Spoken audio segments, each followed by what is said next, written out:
Hello all. Ranbir Kapoor, Sai Pallavi and Yash వీళ్ళ ముగ్గురు కలిసి ఒక ఫిలిం చేస్తున్నారంటే ఎంతోమందికి హై ఎక్స్పెక్టేషన్తో నెలకొన్నాయి. అండ్ దట్ అది కూడా రామాయణం అనే ఒక ఎపిక్ భారీ బడ్జెట్ 4,000 కోట్లతో మూవీ అనేది తెరకెక్కనుంది అంటే సో మచ్ ఆఫ్ క్యూరియాసిటీ అనేది బిల్డ్ అయింది.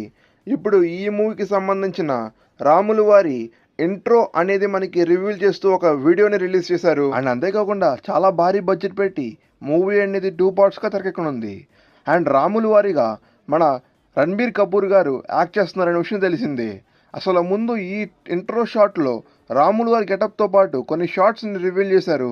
ఆ షార్ట్స్ అనేవి చాలా బాగున్నప్పటికీ కూడా but the main issue is VFX. మనం ఆదిపురుష్ అనే మూవీ చూసి విఎఫ్ఎక్స్ చాలా పూర్గా ఉన్నాయని ఎలా అయితే చెప్పుకున్నామో సేమ్ యాజ్ ఇట్ ఈస్గా ఈ మూవీలో కూడా విఎఫ్ఎక్స్ షార్ట్స్ ఆఫ్ ఆర్టిఫిషియల్ ఇంటెలిజెన్స్తో మూవీ అనేది మేక్ చేసినట్టే ఉంది. మీరు టీజర్లో చూసుకుంటే ప్రతి ఒక్క షాట్ అనేది ఒక ర్యాండమ్గా కట్ చేసి